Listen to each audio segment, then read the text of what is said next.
And we're now introducing to stage Miura-Ko and Fredo Silva.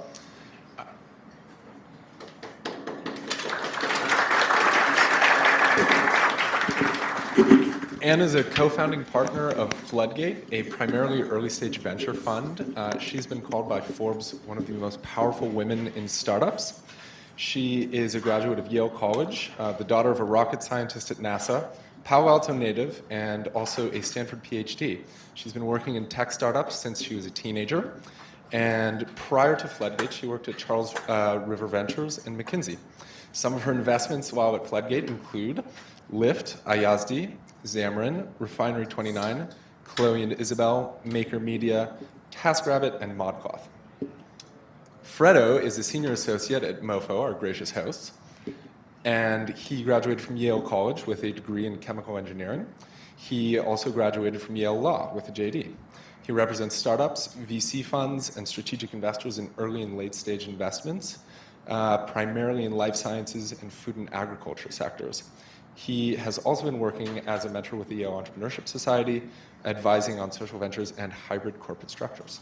And with that, I'll let them take over. I guess I have this one. Does this work? Hello. Right. I'll try this one then. So I guess the topic that we have today that Anna's presenting on is hatching thunder lizards. And when I first saw that name, I was thinking, okay, hatching thunder lizards, raising thunder lizards, finding thunder lizards. It kind of felt like Pokemon, or now this morning I was thinking more like egg babies, which I started playing. So I guess my first question for Anne is, what are thunder lizards? When I first got started working at Floodgate, my co-founder is Mike Maples, and he's a former entrepreneur who came from Austin, Texas. And he had this term thunder lizard, which he refers to as one of the top 10 to 20 companies in any given year. And if you look throughout the last 20 years, actually, $1 billion plus exits that happened in the IT space that were venture backed, it ranges somewhere between 10 and 20 plus or minus 5. And so as a result of that, he kept on talking about what he called thunder lizards in this very traditional Texan drawl. And you'd ask him, what is a thunder lizard? And he says, well, it's an entrepreneur is hatched from a radioactive atomic egg, and there's something already in their DNA that's fundamentally different. Then they swim across the Pacific Ocean and emerge in Tokyo Harbor with an attitude. And then, if you've seen like the classic Godzilla movies, then you have like the picture of the old school Godzilla like emerging with like a little bit of water, and then he comes out. And then they're like shooting laser beams from their mouths, and they're, chomping on trains and shoving aside buildings. And that imagery of what Godzilla does as they disrupt, whether in the old school days it was Tokyo, now it's San Francisco Bay Area, that imagery was actually quite powerful. And when we would describe it to entrepreneurs, they would get it. They would say, yeah, that's what I am. And so ever since then, we've always talked about hatching thunder lizards. Right, so to get more specific, then, how would one actually go about doing this? How do you grow a company into a thunder lizard, and what makes you one of those top 20 companies as it's distinguished from all the other companies that are out there? Yeah, and I think this is probably the hardest piece to answer, right? So I actually teach a course on this in the Stanford Engineering School this quarter. Because it was a question I continuously got from students, and you would just sort of do a very simplistic answer. And as the student was walking away, I would say, I don't really answer that question, right? We look at it across the board on a few different layers. So I have a framework which I call the value stack, which I'll also describe.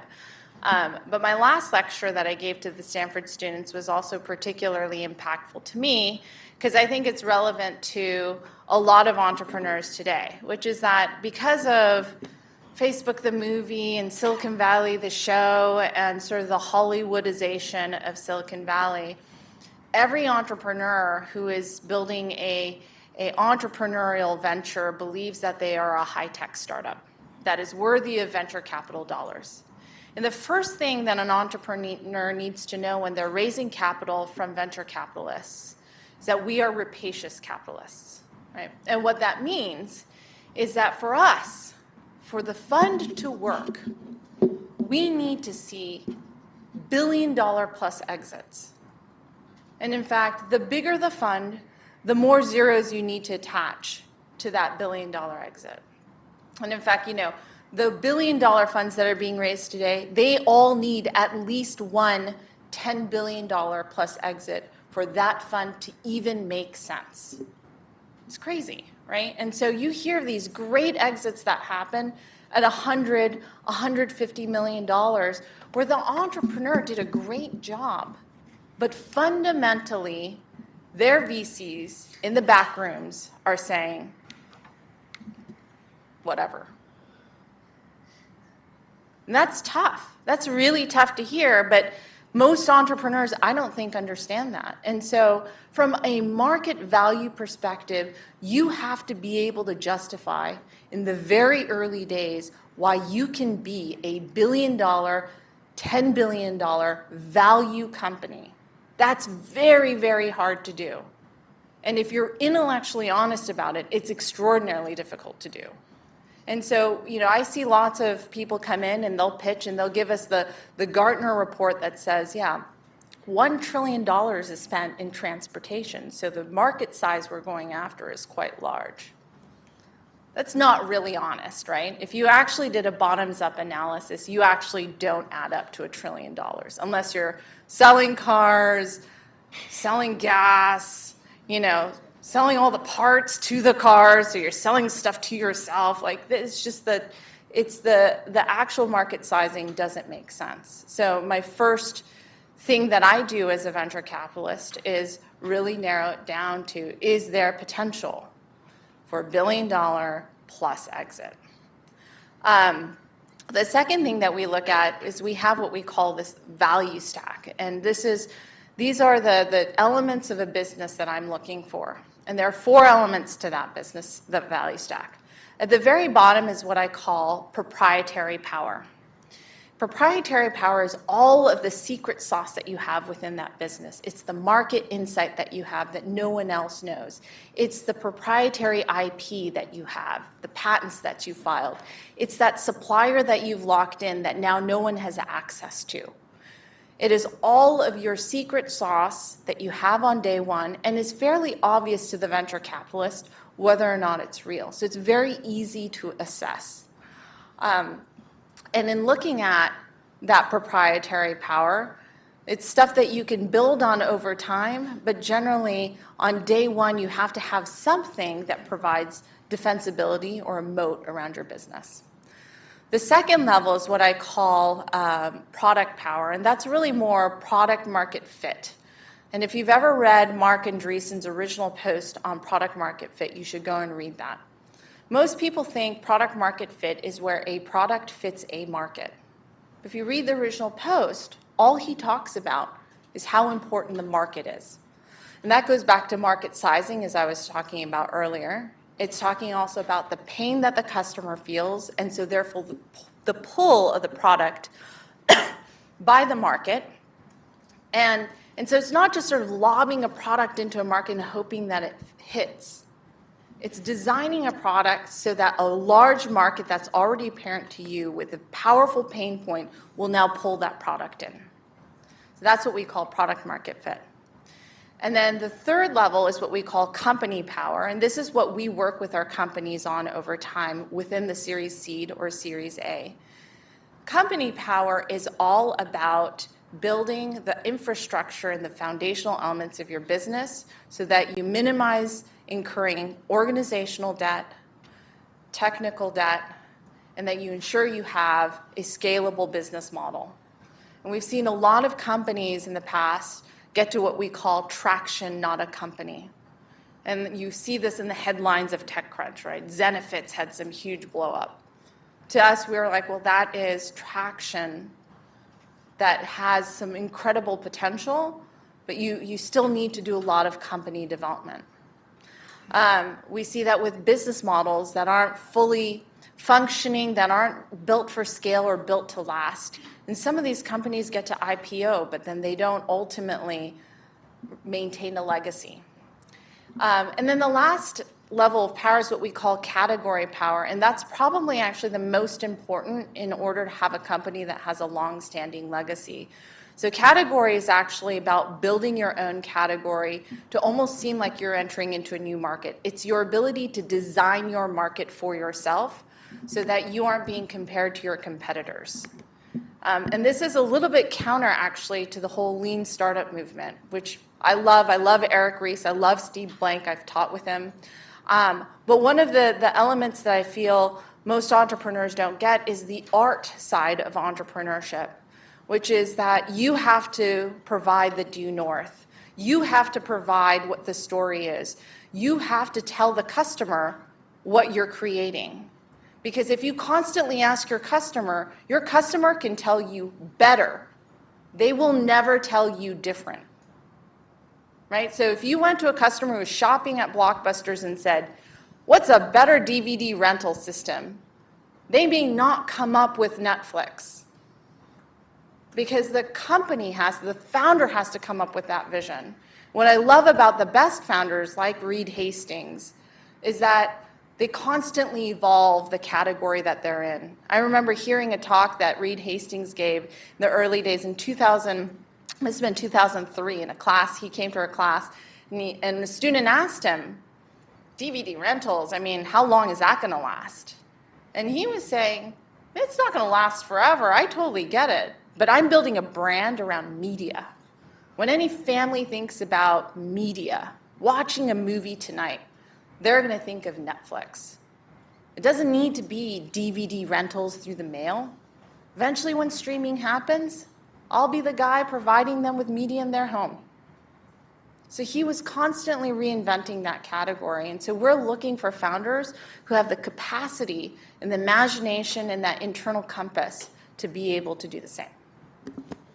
There's a lot there.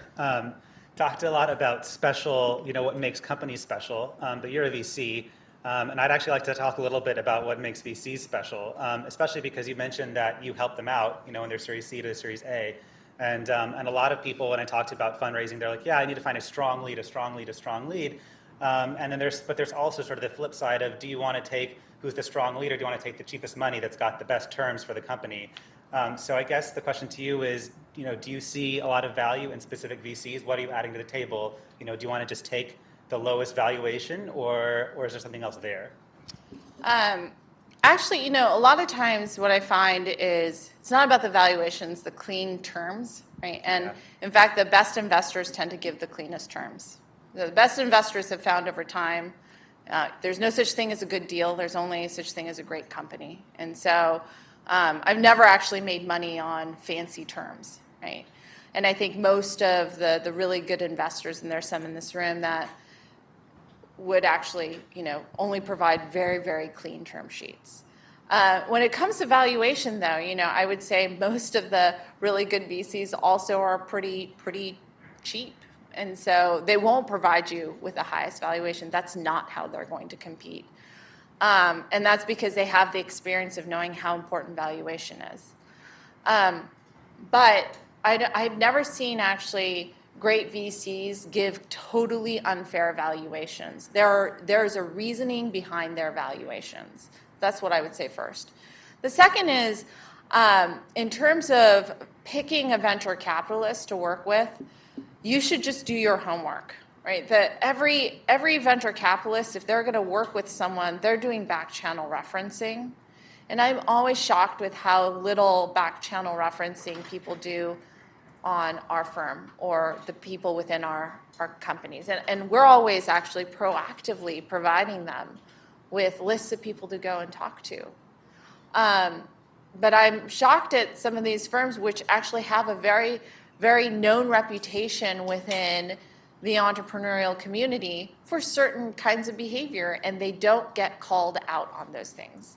And so I would just say, you need to ask people. And then the last piece is, there are things that each partner is actually an expert at. So you want to make sure you're getting the person from whom you want that certain kind of help, right? And so As an example, my partner, Mike, is one of the best marketers I have ever met in my entire life. He can create categories like no one I've ever met. He's great at creating incredible differentiated narratives.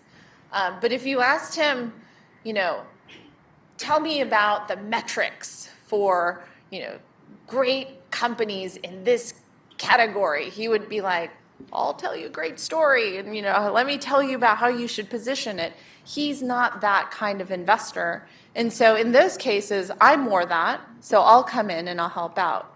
So you need to know also, first of all, which partner has what strengths, but then secondly, within a partnership, how do they operate, right? Some partnerships are, you get that one partner and no one else is really gonna come to their aid.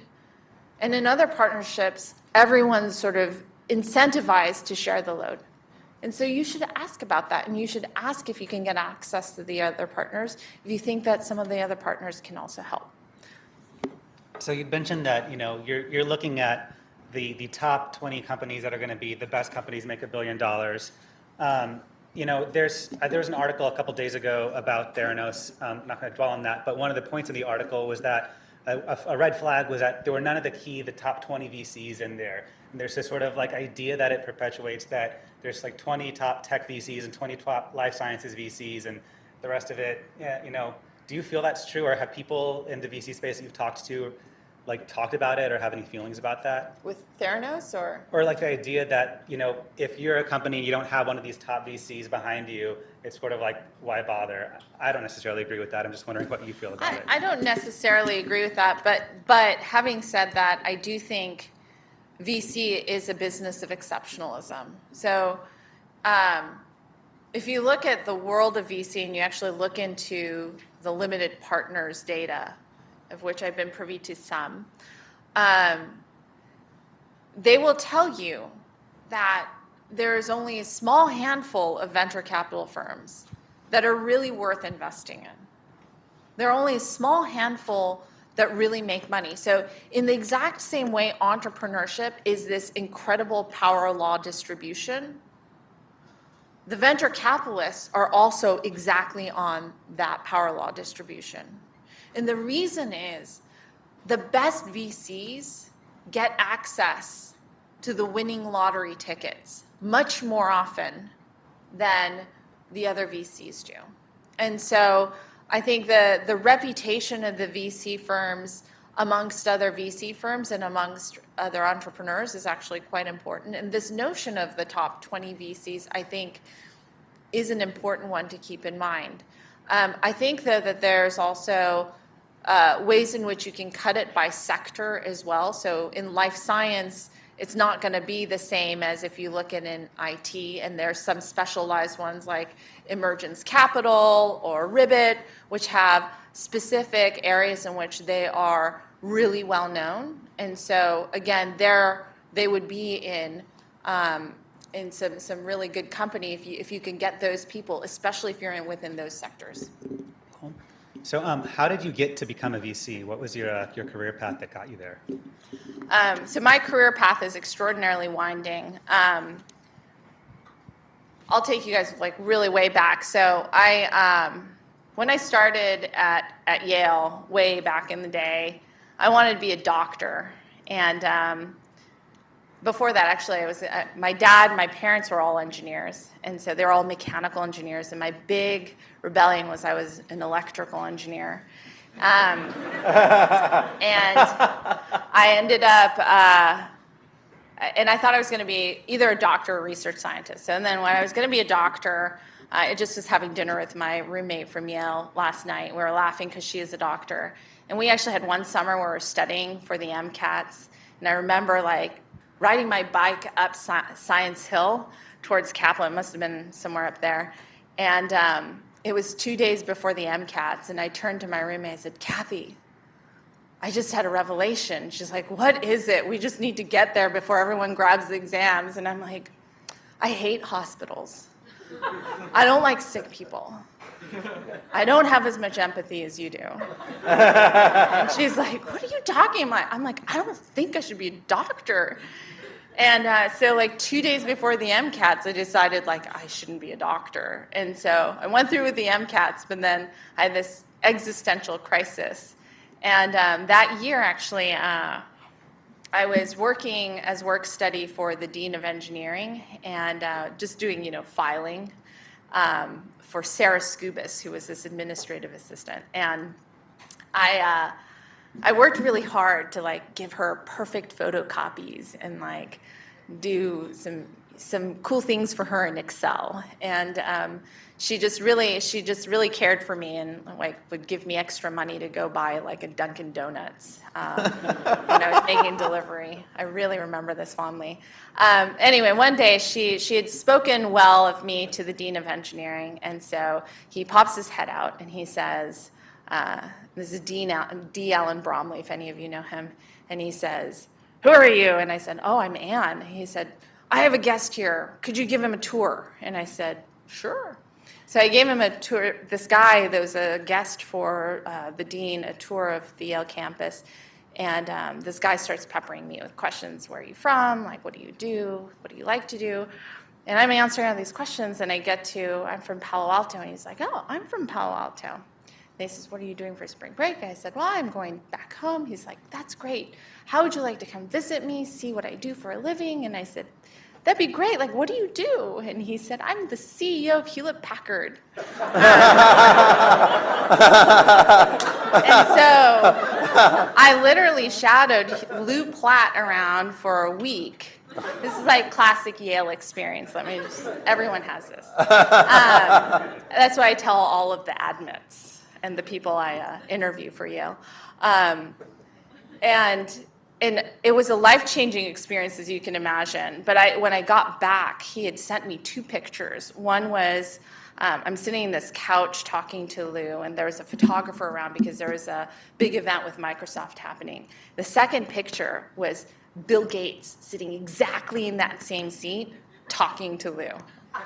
And I have this framed in my office to this day because I still get emotional just thinking about it. There's this huge, Fortune 50 company guy sending me 2 pictures that's basically saying, dream big, you can be Bill Gates, or at least sit in the same seat as him. And to a girl who's just like a junior at Yale trying to figure out life, that was a big thing. And I ended up becoming really interested in business, and I ended up working at Mckinsey for a few years, and I really loved that experience. But a friend of mine at Yale was this guy who was really into financial services in only a way like a Yaley can be. Is like he knew everything about financial services. And he looked at me one day, he's like, "You, Ann, you should go into venture capital. You're good at technology. You are interested in business." And for my birthday, he had this like directory of venture capitalists photocopied for me. And I was like, I don't even know what to do with this. But it connected me then with my friend's dad, who was a venture capitalist, who gave me some early advice, basically, which was, go get some operational experience. It's cute that you're interested in venture capital, but now's not the time. But it opened up some doors for me to talk to other venture capitalists. And one day I met this guy, Ted Dintersmith, who was a partner at Charles River Ventures. And he invited me to come talk to him. And I think they had an analyst position, but I didn't really think I was going to get it. There were like 10 people out the door who were interviewing for the same position.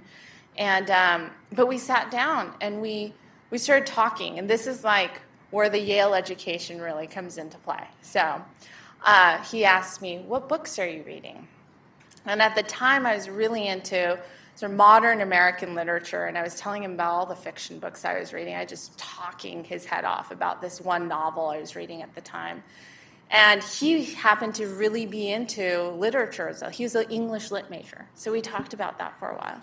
And then he said, "Well, what music do you listen to?" I said, again, I was like a classical pianist at Yale. I'm like, I love classical piano music. There's, been to Carnegie Hall, and this is what I'm really into at the moment, and this is a recording, you should really listen to it. Turns out he's really into opera. We spent an hour and a half talking not about technology at all, just about books we love to read, history, people that we thought were really interesting, political events, and then at the end of that conversation, I'm like, am I interviewing for a position? He says, this is great. I think we'd make a great combination. You should come work for me.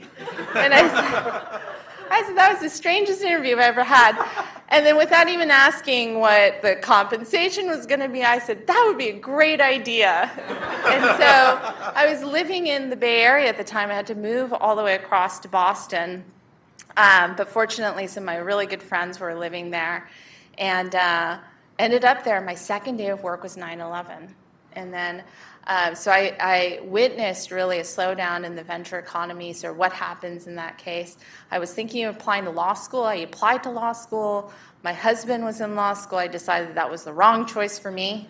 And then rethought everything and ended up at a PhD program in operations research, applied math at Stanford.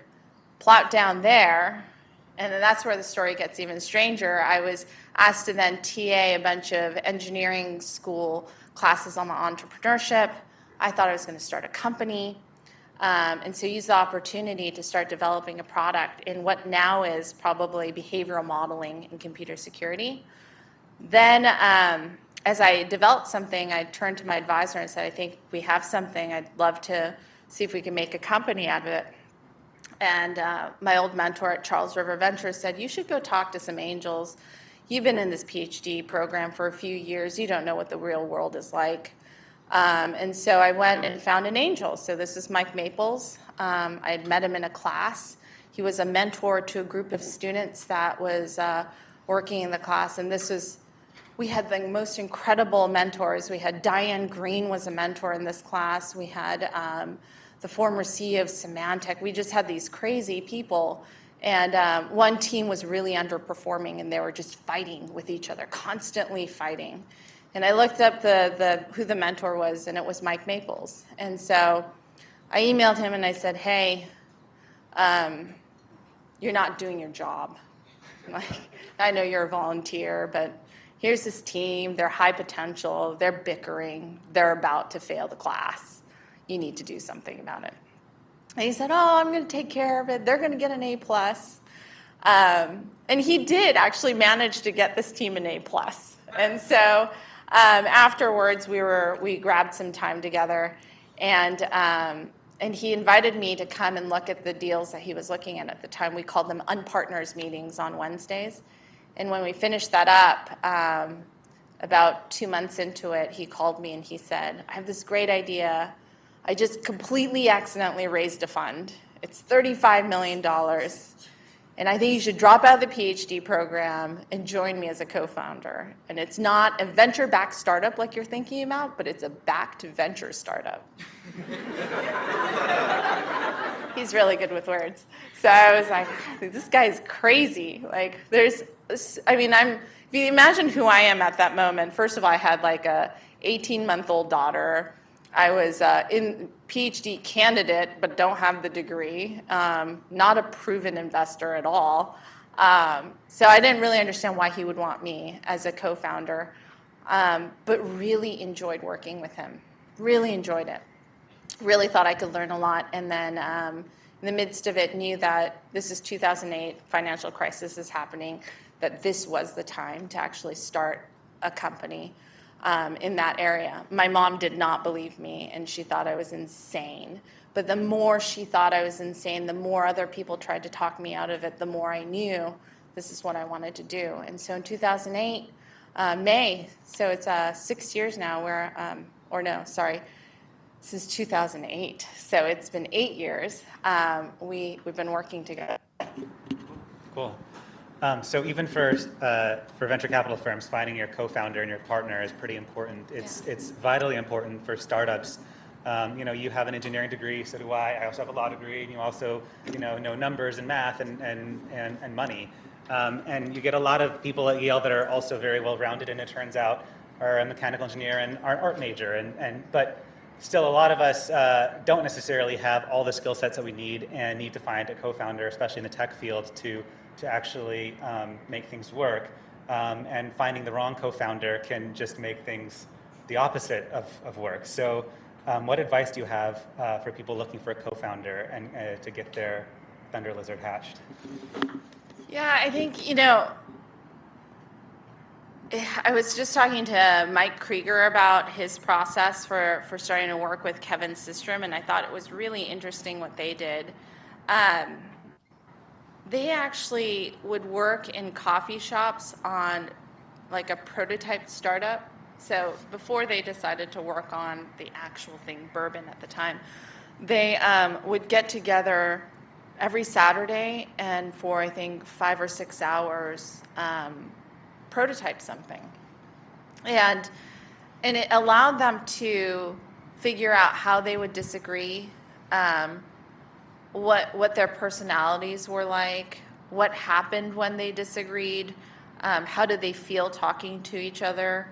And I thought that was really interesting because that's sort of what I did with Mike, right? Like we prototyped our relationship by getting together every Wednesday, and when I would disagree with him, I would just sort of tell him, and we could figure out if that was going to be a bad thing or a good thing. And I feel like not enough entrepreneurs do that. They don't really figure out if that relationship will work when things go badly. They assume that everything will always go well. I also did a lot of back channel referencing, so I did talk to a lot of people who had worked with Mike to make sure that he was someone I wanted to work with. And our last test was that we took all of our families out for a joint dinner so he could see how I deal with my kids, which is not pretty. He could see how, I interact with my husband. I could see how he interacts with his family. And even actually when we were still prototyping and we were just working together casually, we weren't signed on to work together. We actually even did a trip out to Austin where we were meeting with a lot of his former business colleagues so I could actually ask them questions. We even stayed with his parents. I got to stay in the granddaughter's room. And so you have to get to really know people before you start working together. And I don't think enough people do that. When they do, it can actually be quite magical. Like Mike Krieger and Kevin Systrom, continue to work together in Instagram even way after it's been acquired. And I think that's the kind of winning relationship you seek to have. Cool. So one of the factors that you've mentioned sort of when we started about what makes a company a Thunder Lizard is basically finding the right opportunity in the market, and that's actually something that we talked about earlier today when Donna was speaking about what's the future. So I guess the question for you, what areas do you think are ripe for disruption? What's the future? Yeah, this is I've been looking a lot at big data. So my PhD was in math modeling of computer security, and it involved a lot of data. And as a result of some of the things that I learned during that research, when I encountered this one company called IOSTI, it was out of Stanford's math department, I discovered that there were things that they were talking about within their research that really resonated for me. And that was my very first investment in big data. And since then, I haven't really made many investments. I've studied the field quite a bit, but I didn't really know what I believed. And so over the last 12 months, myself as well as one of the new partners that's working with us, we've been working on what do we really believe. And I think I'm coming out of sort of the confusion that I had, which was for a long time I believed that the big businesses were going to be these horizontal platforms, and IOSTI is one of them. They can take extraordinarily complex data in almost any field and tell you something very interesting about it. And so there's lots of wide different kinds of applications, whether it's in healthcare or insurance, into financial services and government. And people at Palantir would say that their technology is a lot like that as well. There's also infrastructure companies in that space, whether it's in data at rest and data lakes or data in motion with transactional data. And those are all areas that we're looking at broadly, but I don't have a real good thesis there. The place where I've become increasingly interested is that in the same way, in all these marketplaces, when you look at marketplaces, there were great horizontal plays, but then the ones that really took off were highly horizontal. So like Lyft was a really interesting example to me because at TaskRabbit, which I was also invested in, we actually had drivers driving people around. But it was not nearly as big as when you had a marketplace solely devoted to that. And I think that actually in the big data space, we're going to start to see enterprise applications that are fully focused in specific areas. And it won't look like a big data application. It'll look like a normal enterprise application. It'll look like Workday, just smarter, right? And the reason why I believe that is that for these big data companies to work, you actually have to own the data to some extent. You have to own the data. You have to know how it's cleaned. You need to know how to process it. You need to know where it resides and who has access to it. And only then can you actually start to then create really interesting models that then can be updated on the fly and be really smart. So the canonical example to me is that people pay millions of dollars for Oracle financials. And yet this is very much a static, you input numbers in, it spits out numbers that are fairly known. It's a data logging enterprise software. But if I'm going to pay millions of dollars for something like that, I would expect it to almost replace my FP&A guy, right? And at least allow them to just use their intuition to adjust the models. But right now, we still have to create the budget and put it into Oracle financials. It doesn't just self-generate and continue to become better over time. I think enterprise software will become more like self-driving applications. I have a Tesla, and it was like one of the most mind-blowing experiences going down 280. You just press this little lever twice, and it goes bloop. And next thing you know, you let go of the steering wheel, and it's like it's navigating 280 for you. And it's the craziest thing. And I was showing my husband, I'm like, look, it's no hands. Like, you don't have to, you can text message. He's like, don't do that. That's a magical, it's like what we call this WTF moment where you're like, I never thought that was possible. We don't have that as often in enterprise software. Enterprise software is like, you have a nice, pretty UI with rounded buttons and pretty colors, and everyone's like, ooh, right? But if you can actually make it smarter and allow you to have the people with great intuition use their intuition and focus on their intuition-led work rather than the mind-numbing elements of the work that they don't enjoy, then I think we would have a much more productive workforce. And so I'm really looking forward to the enterprise applications that become more self-driving, that leverage big data.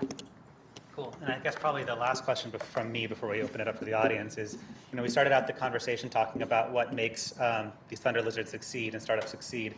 I guess you've seen a whole bunch of them either pitched or ones that you've worked on the boards of and invested in.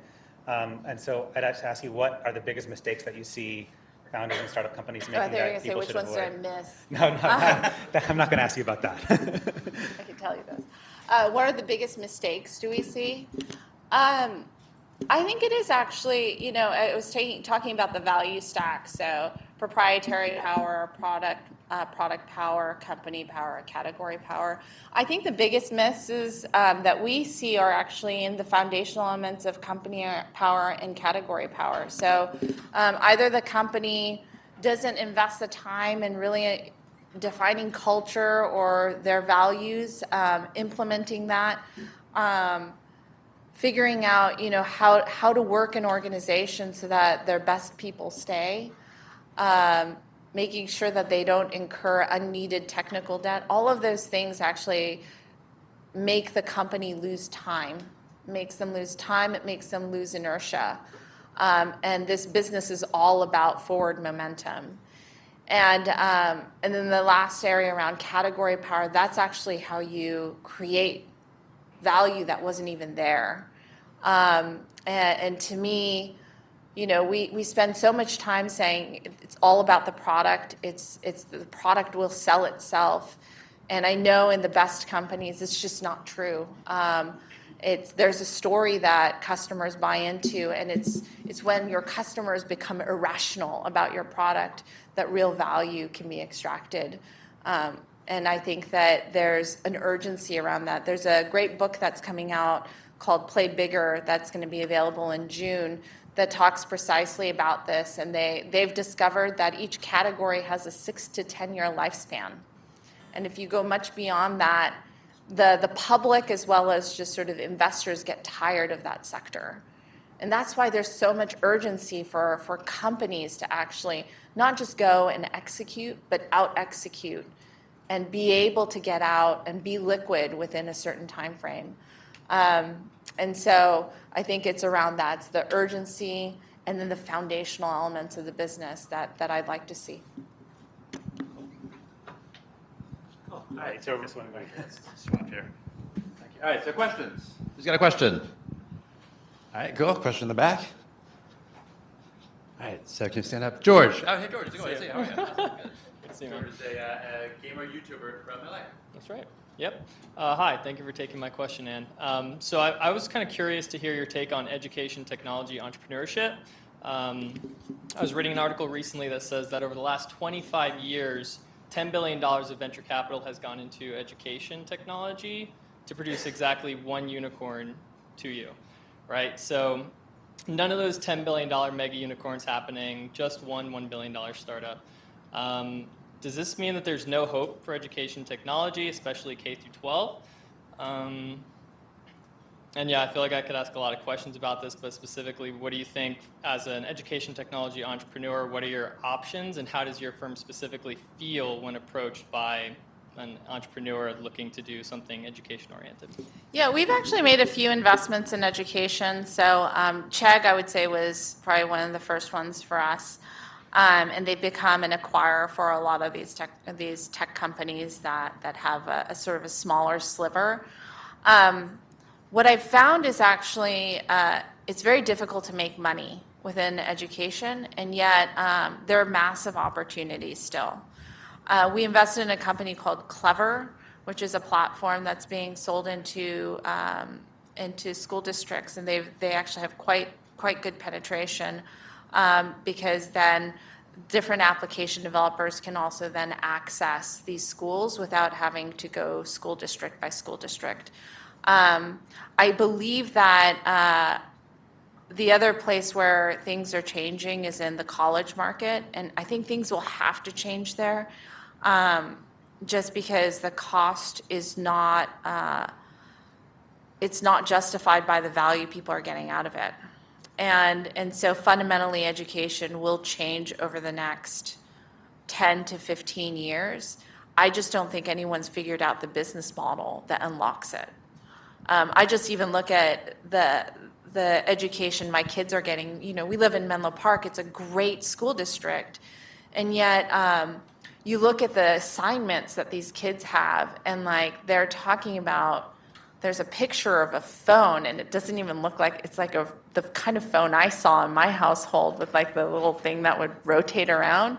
My son's like, what is that? I'm like, it's a phone. You know, and so the content is fundamentally dated. And the kids, they're just changing and adapting so quickly that being given information that's even 5 years old just feels so disconnected to them. And I believe that there's a better way. But the key to that is going to have to be, you're going to have to unlock the value. And the question is then, who holds the wallet there? Related to that, are thunder unicorns related to, or are thunder lizards related to unicorns? It's kind of the same mystical, magical animal? Well, so this is funny because when Aileen's report came out, I turned to Mike, I was like, hey, what do you think about that? And he was like, unicorns aren't even real animals. And I'm like, we share an office. I turned around and I was like staring at him for a second. She's dead serious, right? To him, like still can't believe he said that. Thunder lizards are actual exits. And I think that's the important difference. because that does make them fundamentally more rare, and it's not susceptible to the whims of a select group of people who decide that the value is over $1 billion.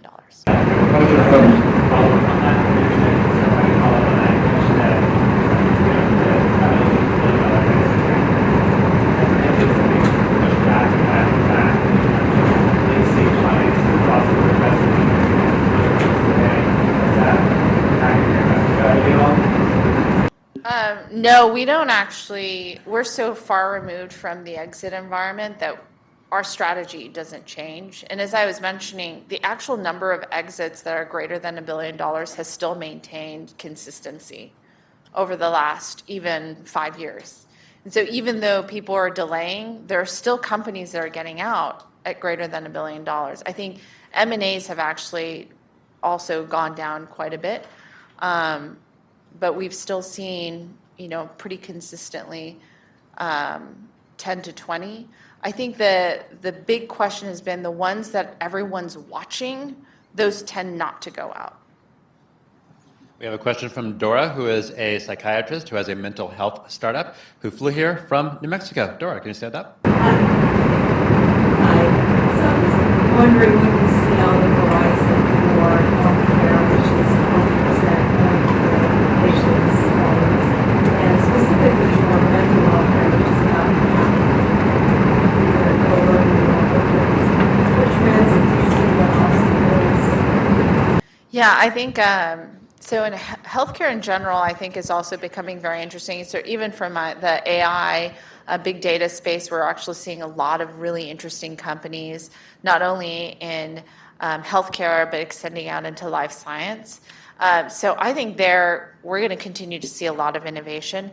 Mental health, I've actually seen a few companies pop up on our radar screen. A lot of that has to do with access to mental health care. I think that, there's still a lot of innovation left to be done. One of the companies I'm working with is actually a company called Inscopix, which is literally a microscope that you could attach to a mouse's brain, and you can see the actual circuitry working. And so it used to be you could really see a couple of neurons, but in this case you can see hundreds, maybe even thousands of neurons. And when a mouse goes through an actual maze, you can actually find out that there are certain neurons that fire in certain locations. So your brain literally has a map. And what we found there is that because the brain is literally a circuit, the hope is that in the same way we've had genetics really start to move the needle in personal medicine, the belief is that if the brain is a circuit, we shouldn't just be treating it with chemicals, right? It really needs to be treated on a circuitry basis, but we have no understanding what that looks like.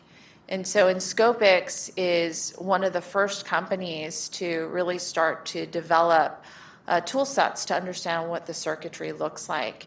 And my belief is if we can do that, you'll have a basis for actual treatment.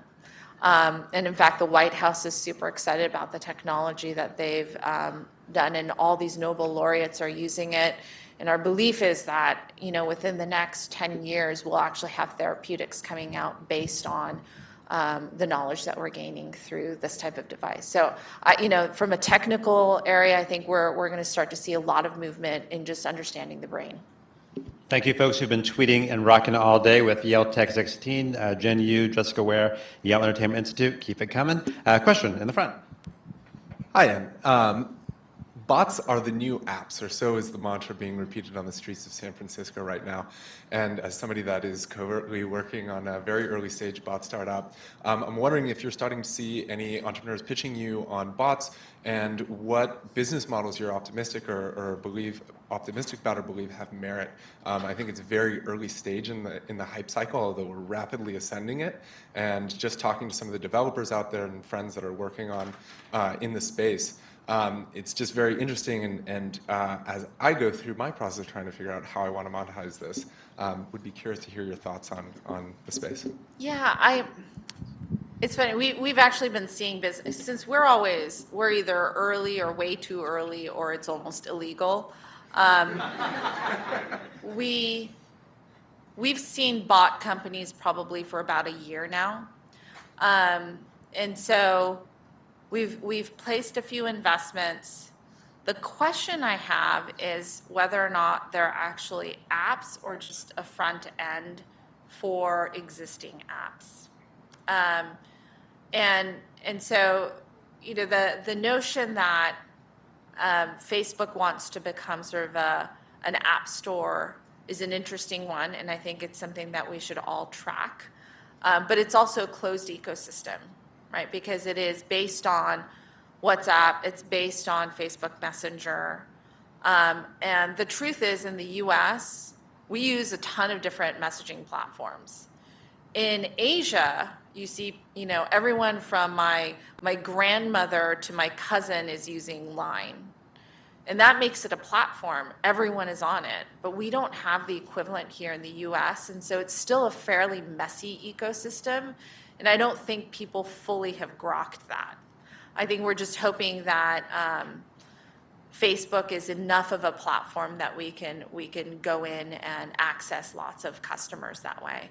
But the younger crew is not there. They're on Snapchat. And so I think we're still going to continue to see a fragmented space, and how that gets solved is interesting to me, and there are companies that are trying to do that. I also think that having all these developers who are already developing for iOS and Android and for different environments, then to ask them to develop for Messenger and WhatsApp and, you know, Snapchat, and where all of these actually have very different characteristics in terms, it's much more different than Android versus iOS. So how do you even have a developer do that? I think that's going to be really challenging. So it's not one of these things that's going to take off overnight.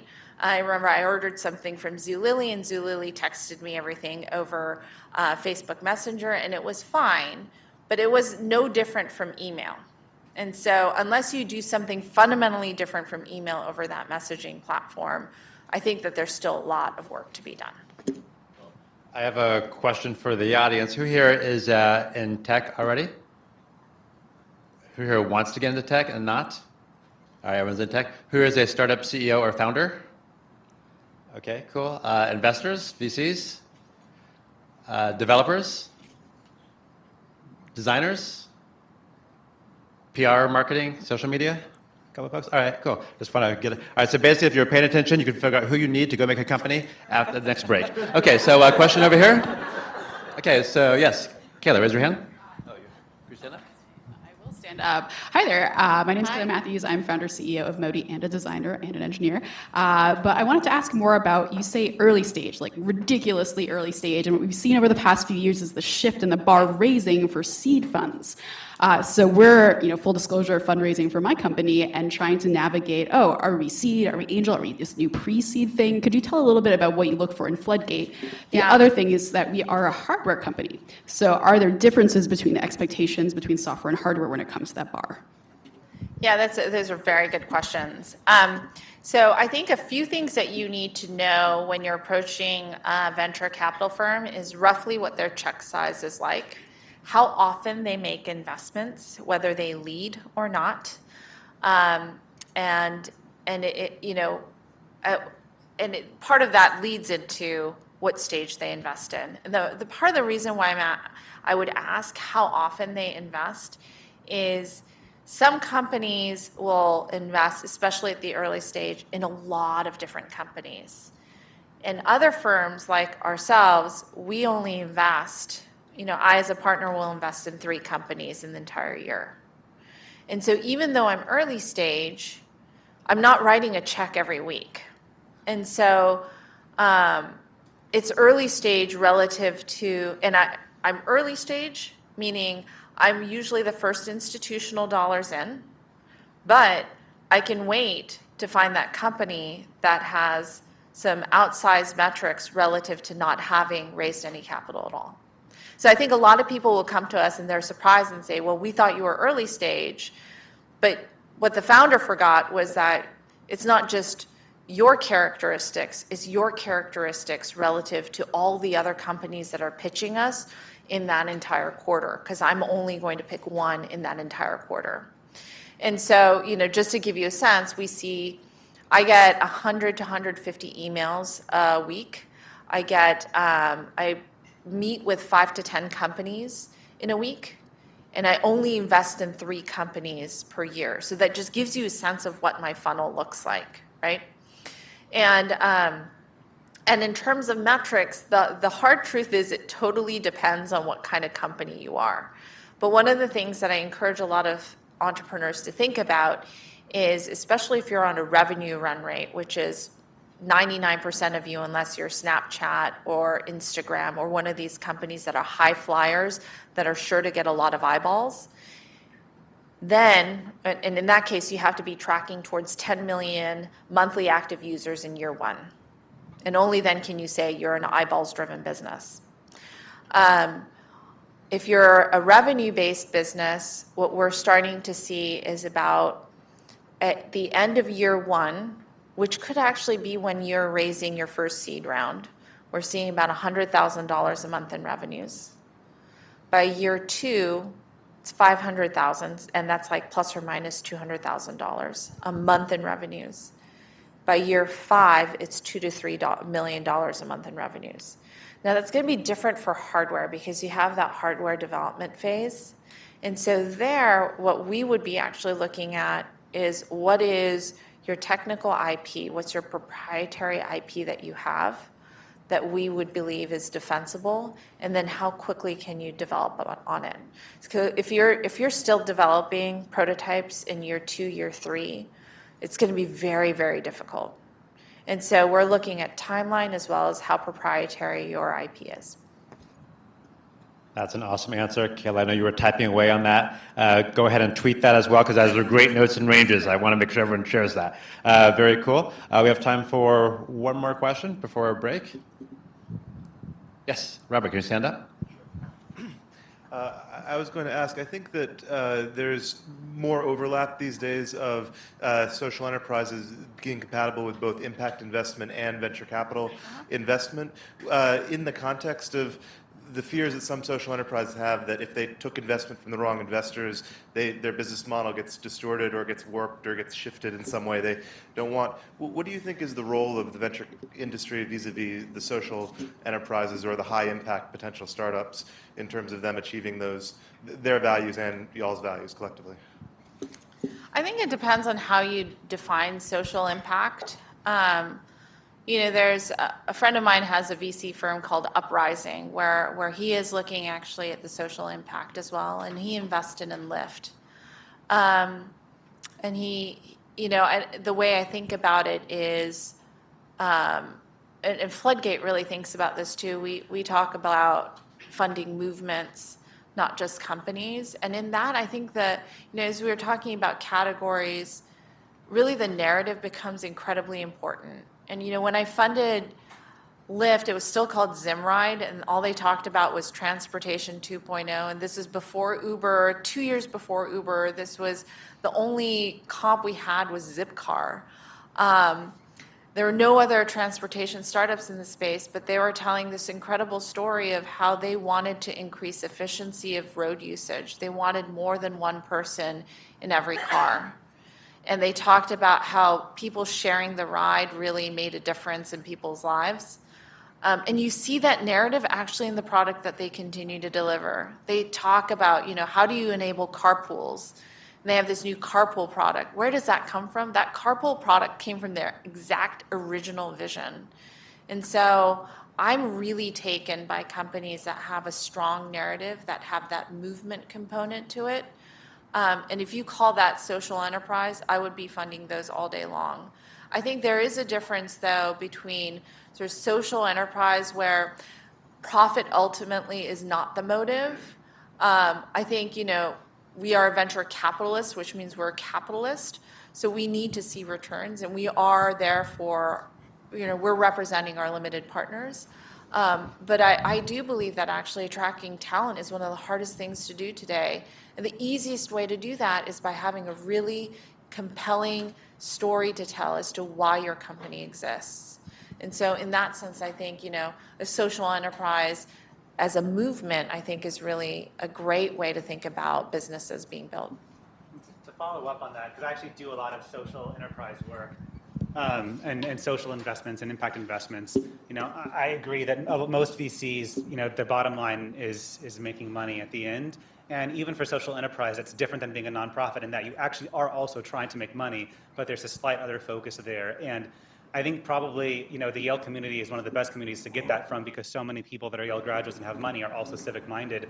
And so a lot of what you'll see is like family offices or institutions that are like quasi-nonprofit, like RSF Social Finance or Omidyar. They're the kinds of firms that can really do that. And even if you do happen upon a VC that will be willing to put in there, and there are that will do that, there's a lot of things you can do with your corporate form to protect the mission and keep the mission aligned. Everybody knows about protected provisions in your charter about voting rights and things like that. You can do the same thing for mission alignment. Thanks for the funnel that you talked about with the 3 investments per year, but 150 emails per day? Week. Per week. 150, that's still a lot. Of the 150 per week, like how do you determine which one to open? And is Met You at the Yale Tech event one of them? Anyway, you have to answer that. Just kidding. Awesome. So thank you, Anne, and thank you, Fredo, for a great conversation. Super enlightening on the VC side. Let's give a big round of applause.